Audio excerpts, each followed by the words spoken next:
mamas, it's Melissa here with the Cradle Coach, and today I have a very special guest, my husband, Mr. Cradle Coach himself, Nick Perry. And we are going to be asking him some key questions on baby and toddler sleep to see what his answers are, perspective is, and if he gives us any sweet tips for you dads to watch, learn, and grow from. Okay? So get ready, here we go.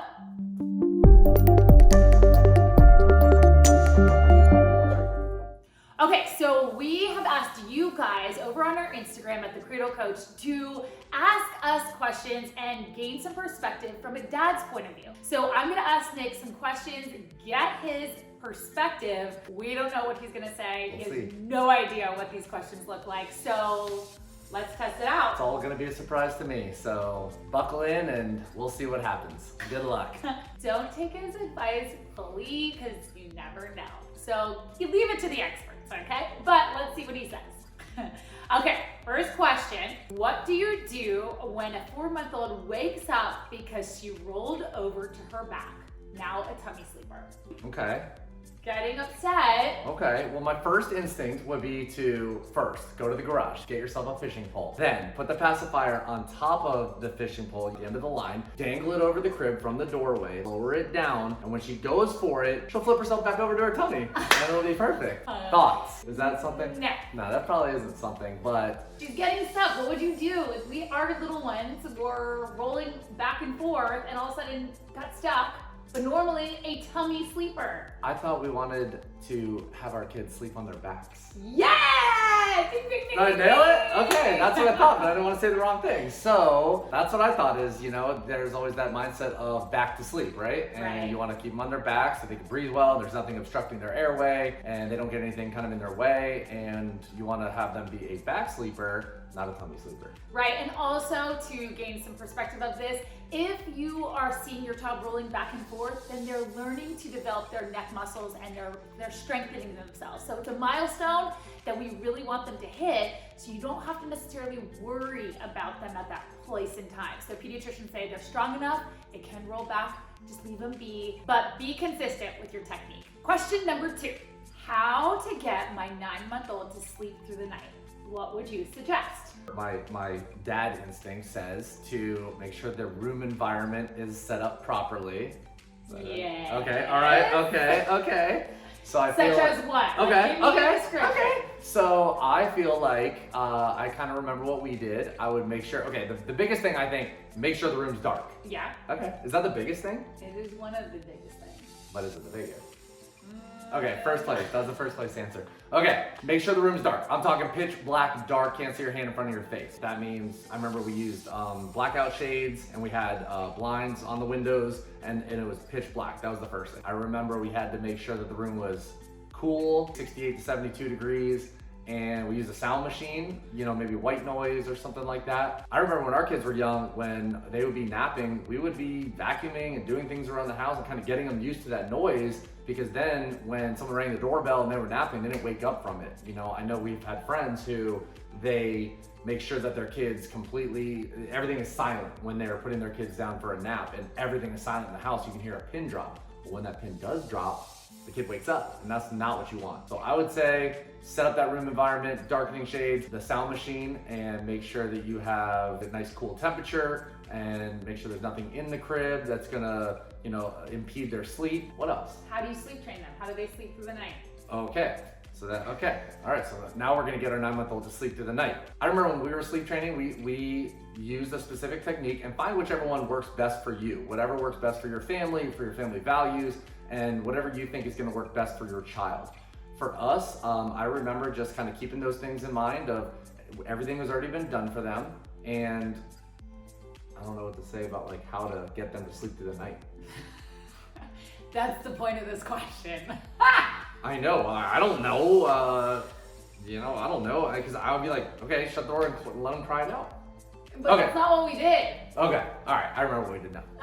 You can't. You gotta keep all this I'm in. cutting it out. No, this is real life. I mean, he forgets. So Yeah, as like 100 years ago. Yeah, it Okay. wasn't that long ago, but Okay, so to get your 9-month-old to sleep through the night, I remember we had them on a specific feeding schedule. So we would maybe take shifts where I took the first shift and you took the next shift, and I would feed the baby a bottle at a certain time of night. Let's say they're doing 3 nights. 9-month-olds. Are they not doing bottles? Yeah, they're doing bottles. What? Yes, they can do bottles, but at 9 months old, like think about it. Oh, Think I about know, a but 9-month-old. I'm trying to remove the things. Okay. I'm trying to remove the feeding. Just sleep train. Let them try it out. I'm gonna need sleep training after this. Do you guys offer adult sleep training? I need to add this to our courses at the Cradle Coach Academy. Yeah, adult sleep training. You said, you shut the door and you Let them left. try it out. Okay, but that's not what we did. What we did was we did a control cry. So we did 3, 5, 7 first night, and then we did 5, 7, 10, and then just stayed on it. And I remember him holding me back Oh yeah. from I do going remember in that because it was like, don't go in, you're gonna mess it up. You're gonna mess it up. I'm like, I have to go in, I have to save my baby. And it was all of them. So at 9 months old, I would do the same thing as I was doing with my 4-month-old. So find an approach that really works best for you. Be consistent. Don't go in to save them because really it's only making it harder for them. If you have to wean, we have an amazing video that teaches you how to wean that you can check out over on YouTube. But you need to just go through the process, find the right schedule, find the right routine for you, and then be consistent. Sound good? And it might take a little bit of time, you know, like she just mentioned, it might take a couple of weeks to see these results, but just focus each day. Just take each day as it comes and notice that each day is a building block on the next one, and you're gonna start to see those little wins and stack them on top of each other, and next thing you know, your baby's sleeping through the night. Okay, question number 3. What advice could you give a dad to help encourage the mom to sleep train or to give their child a better quality sleep? Okay, all right, bring the camera over here. Okay, dads, picture this. Your baby is sleeping 12 hours a night, okay? Put that baby down at 7 o'clock at night, not a peep until 7 o'clock in the morning, okay? Think about what that's gonna do for your mental game. Think about what it's gonna do for your wife's mentality. Think about what it's gonna do for your marriage, your friendships. Everything is going to improve, okay? It's gonna give you more time to golf, maybe. It's gonna maybe give you more time to hang out with your friends, you know? So think about that when everyone in the house is happy because there's a quietness from 7 p.m. to 7 a.m. and the baby is napping very well. You know how to convince your wife. Somehow you got her to marry you, just like me. You know, I married up and somehow I got her to marry me. So you need to do whatever it takes to get this baby to sleep through the night. And my recommendation would be to reach out to thecradlecoach.com and have them tailor a custom plan for you in order for your baby to sleep through the night and have extra time for golfing. Or date nights. You know, there is a thing Date nights called too. quality time in your marriage, and you will see that the success rate of getting to spend that quality time without the kids. Maybe the wife wants to golf. Highly. Okay, question number 4. We have travel tips with a sleep trained baby sharing a hotel room. What advice could you give? All right, so your baby is sleeping through the night and now you're traveling and you're sharing a hotel room, right? Okay, make sure you have a pack and play, and maybe the baby's already comfortable with taking naps in that pack and play, because when you bring it to family's house or friends' houses and you can put them in a room with the pack and play, they're already comfortable with that. So I'd say definitely bring the pack and play, bring the sound machine, because that's gonna help you out a ton. And just remember that the baby comes into your life. I don't know what to say. Well done. I don't know, man, just, okay, you're in the room with the baby, okay? So you got the baby in the pack and play. Maybe you need to put a blanket around the outside of the edge so they can't see, you know, you guys or whatever, and not make that eye contact. Is that good? Yeah. Oh, good. Okay. What did we used to do? We would stay in hotel rooms that have balconies, and we would put the baby on the balcony. Nice ocean breeze, nice and warm, and we had the whole room to ourselves. Don't you remember that? No. We didn't do that. For the record, don't call the cops on us. I remember using the pack and play, using the sound machine, everything that you do at home, we do the same things on the road. Ding, ding, ding, ding, ding. Let's go! Do we have like a point counter here on the screen, or like? You're we should have about been 2 keeping points with scores. the 5 questions we've. Okay, 2 points is better. Okay, next question. At what age or at what weight can you sleep train a baby? I know this. So to sleep train your child, no, the answer is not the first night home. That is not the first time to do it. Yeah. So I remember when we did it, it was 4 months old or 12 pounds. Yes! Whichever comes first. Is that right? Yeah. Is that right? Okay. So 4 months old or 12 pounds, whichever comes first, right? Make sure that your baby is eating well. Make sure that you consult with your doctor and make sure that this is something that the baby is thriving and ready to do. I love this question. Number 6. Great. Due in November and would love to hear your budget-friendly crib mattress recommendations. You have any? Oh, my budget-friendly crib mattress recommendations for a child. Okay, do they have Tempur-Pedics for cribs? Is that, no? Okay. Do they have any of those ones where they press the button, the head comes up, the feet come up, and they're like comfortable? Totally. Is that not for kids? No? Okay. So my What answer would you to that. tell a dad to go do? Oh, I would definitely tell them to go on Amazon and read the reviews and figure out which one is the safest. The safest thing is the first thing. I do remember, honestly, when we had our daughter and we didn't know what cribs were what. You want to make sure that there is one that is approved by the American Pediatric Association. Whoa, is that it? Well done. Oh, nailed it. But I do remember us looking at it and making sure that it wasn't soft. You know, that was something I want my baby to be comfortable, but you did want to make sure it's firm, make sure it goes all the way to the edges of the crib so there's nothing that they can fall into, making sure that the environment inside the crib is clean, there's not tons of toys and everything. You don't want that where the baby can get obstructed by them or roll over on them or anything like that. The best thing to do, honestly, is to ask your friends, ask people who've done it before you, find out which one are approved by the American Pediatric Association, and choose the safest one for your family. Absolutely. Well done, honey. I feel the point total going up. That was a point for you for sure. Might be extra. Okay, next question. Do you ever recommend dad going in to just handle sleep training altogether? You mean the dad Only. only? Yes. Well, I think, if I'm gonna answer honestly, anything in life, in a marriage, is a team effort, right? So there's nothing that either of us do on our own, right? We always do everything together. And it also shows the baby, even from that young stage. You might be at that 4-month-old stage, or your baby might be 3 months old, but 12 pounds, and you start that sleep training, and that baby's already getting that feedback that it's not just mom doing it, or it's not just dad doing it. That baby's learning that both parents are a team from the get-go. So as the baby grows, baby's gonna sleep through the night. You're gonna do it. You're gonna crush it with the help of the Cradle Coach, of course. But as the baby starts to sleep through the night and starts to grow older, that baby is going to know that you're a united front, and what each one says goes for the other one. So true. Was that good? Yes, that was great. Okay. All right. Next question. Oh, keep them coming. 6 weeks I'm knocking them old. out now. 6-week-old started sleeping 6 to 8 hours straight at night. Okay. Should we be waking to feed? Okay.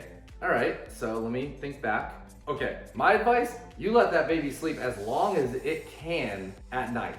Don't wake the baby up. I don't know if that's right or wrong, but I'm thinking never wake a sleeping baby feels like it rings in my mind that that's a saying that people say. So if the baby is sleeping 6 hours, why wake the baby up if it's going to make it 8, 9, 10 hours? Because then we can start to stretch those nighttime sleeps, and maybe you start making it 10 hours instead of 6 to 8. That's a win in of itself. And then you start to go to 11 and you get to your goal of 11 or 12 or even 13 hours straight in the night. So I would say the answer is no, do not wake a sleeping baby. You are correct. Okay, I've answered more correctly than I've not, so Well done. there's a prize. Okay, somewhere. next question. A baby is on the way to a family that already has another child. Okay. So siblings, dynamic of the family is different. Okay. What advice can you give a dad who needs to be a little bit more hands-on with the older child? Okay. What can you do to help the family as a whole? All right, dads. So I remember when we had our second child, our son, I could take our daughter out, take her with me. She was my little buddy. I'd take her grocery shopping. I'd take her to the beach. We'd surf. We'd play, at the park, and we'd do all these things. And it would give mama a break. No one in the house, quietness. It was great. Then all of a sudden, I remember taking my daughter when my son came, and she still had the baby at home. There wasn't that break. Taking your older child, that first child, or maybe this is your third child, taking those first two, it helps mom have a little bit of quietness that she can put the baby down for a nap, get some things done for herself. She can rest. I remember that's one of the biggest things. When the baby sleeps, mom sleeps in the beginning. So you getting those other kids out of the house lets mom sleep. And the other thing I think it does, shows your other kids that you're focusing on them. It's not just about the baby where they feel neglected or left out. You're focusing on the other children and showing them that their time is valuable, your time with them, that you want to spend that quality time. So I think it kind of serves both purposes. Gives mom a break, lets her focus on the baby, get that baby to sleep. You can take the other two, the other child, however many you have, and spend quality time with them. And it's a huge help, you guys. Like when you guys are a team and you have each other's backs, you know, hey, listen, I'm exhausted, my body's hurting, or I need a break for 5 minutes, tag you're it. And having dad be part of the process really not only fills him up as part of the family dynamic, but it also allows you as a mom just to kind of take in that ownership of resting and relaxing. So I think that's really important, especially when you're adding in another child. All I heard was, I'm a huge help. You are. Nailed it. He was a great help. Really, honestly. Was? You are. Okay. You Present are tense. great help. Is. But like when I remember those beginning first few weeks of every child, and from there on after, it was like, if I did not have you, I would never have gotten through it. Right. Like at all. I just was in that state of fog, and you can't make good choices. You can't make good decisions. You can't make a meal, you know, at certain points. And that's where like we just kind of switched roles a little bit and said, okay, you cook, I feed. You do this, I do this, and kind of created a little bit of a system, but it helped tremendously get my feet back in place and my mental capacity back in place, and it worked out tremendously. And something that comes to mind for me right now is, you know the baby's coming. Plan accordingly. You never know exactly when the baby's coming, but dads, plan your schedule around that. I know everyone's in a different situation, but if you can and you're able, take that time off of work. Not only are you there and present to be able to help daily with the baby, with mama, with the other kids, but it gives you that time that you're never going to get back with that new baby, right? So I remember when we had our kids and I took 5 or 6 weeks off from work, I was able to do that, which is amazing. And I know not everyone can do that, but just try to clear your schedule. Don't plan anything for that next few weeks after that baby comes, and just try to focus on the family during that time. It's going to be tremendously valuable that you'll never get back. So our brother and sister are having a baby soon. First baby. First baby. You can go Super ahead excited. and check his page out on YouTube. Oh. Shout out. This is Link my in the first ever description. shout out to Lawson Lindsay Fishing. Link in the description below. There you go. So check them out. They also have a podcast. It's really great. But what I was seeing from them as we were touring their nursery was all the new products and things that you now have as parents that we never had. It was even just in the last 10 years, we've seen such a huge growth in products and baby and care and all of those things, which are amazing. We love our products. But what I want to ask you, Nick, is what are the essential diaper bag needs that you need to have when you have a baby? Okay. All right. I remember this. Real quick, before what you're talking about the nursery, the real quick piece of advice I can give you is, don't think that you have to have everything. Don't think that you have to have everything figured out. You have to have it all planned. I remember things like we'd have the changing table and the diaper station and this all packed up, and then we wouldn't even use some of it, or you just don't think you have to have it all planned out. As far as the diaper bag goes, I'm a planner. I'm a preparer. I am not. She is not. Not at all. I forget half of the things. I carry a backpack daily and it has everything in it. Anything you need is probably in there. And I was not a Boy Scout, in case you're wondering. But so as far as the diaper bag goes, I remember just always being prepared, right? So some of the things that you're a new dad, you're a new mom, and what needs to be in a diaper bag, make sure you have a lot of diapers. I'm not talking 4 or 5. I'm talking have a handful, a stack of 10, 15 diapers. 1, probably you are gonna fly through those more than you think. 2, there's probably gonna be some of your friends who are having babies at the same time who also need diapers. And I remember handing those things out, you know. Make sure you have a change of clothes, at least 1 change of clothes. And if you have older kids, if you have a new baby and you have a 2-year-old, bring 1 for both. because sometimes those diapers don't hold everything in like they should. I remember keeping things in a Ziploc bag in my car. I would have an extra change of clothes, a couple diapers, a little packet of wipes, and it helped me out tremendously. I remember being far from home and there'd be a blowout and I was ready because I had that stuff. Make sure you have a ton of diapers, extra change of clothes. I remember wipes. There is no such thing as having too many wipes. You are gonna use it on the baby, you're gonna use it on your hands, you're gonna use it to clean surfaces, you're gonna use it to clean your kids' Chick-fil-A off their face afterwards. Make sure you have tons of wipes. Make sure you have, I remember we had diaper cream, right? Or coconut oil or whatever you use for that. Make sure you have all that kind of stuff. Make sure you have extra pacifiers. You do not understand how when this kid, we were on a trip, we were out of town one time taking a tour on a boat, and my son takes out his pacifier, he called his Baba, right? Baba takes it out, right over the edge, like looks at me, and basically out of defiance, right into the water, right into the intercoastal, gone. Bye-bye. And I'm like, I didn't have any left. And immediately, then he starts asking, where's my Baba? Where's my Baba? And I'm like, you threw it in there, but nope, I didn't have one, you know? So that could also be a great way to transition out of the pacifier if he's throwing it out. True, great tip. You know, that's an extra credit point. So make sure you have extra pacifiers, they come in handy. And then honestly, make sure you have extra snacks. You can have extra snacks, making sure that you have some for your kids, or if you have older kids, making sure you have snacks, but make sure you have snacks for yourself in there. You know, throw a protein bar in there, maybe a beef jerky or a chopstick. Make sure you have maybe just some food for you to fuel you, you know, because when dad's energized, you know, the family's energized, you know what I'm saying? So I always made sure I had snacks for myself and for mama and for the kids, of course, but I always made sure. So I think those things. I was the person who would bring, like, grab as I go. So I would rush in real quickly, realizing, oh my goodness, we're late, we have to go, grab it, go in my pantry and just grab the big Costco bulk the whole thing. bag. Yeah. Forget the zippies.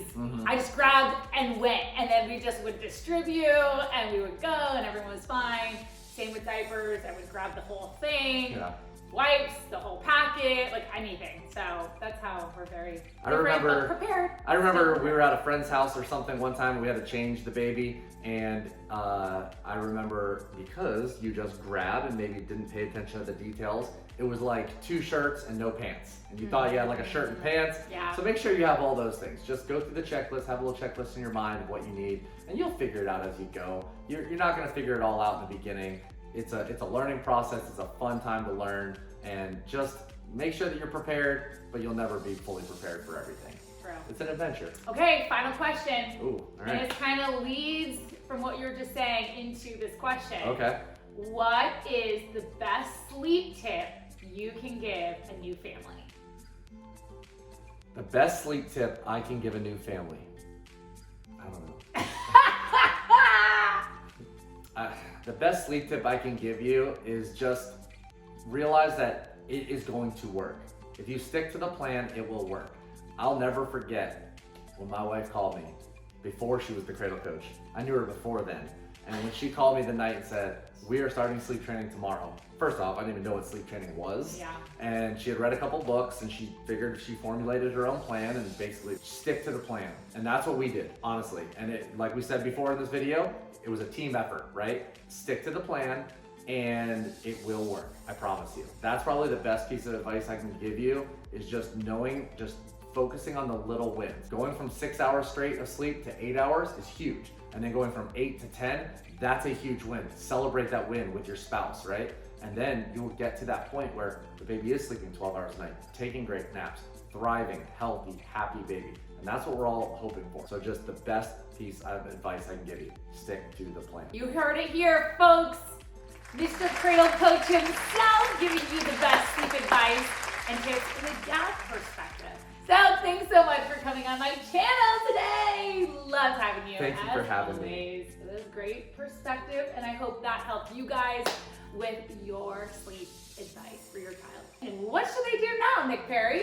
I would say my gut says to like this video down below, click the subscribe button, and then click the little bell next to it so you get notifications that when the Cradle Coach, the leading expert in sleep training, gives out a new video, you can be notified in order to get that information. And where can they head to get all this information?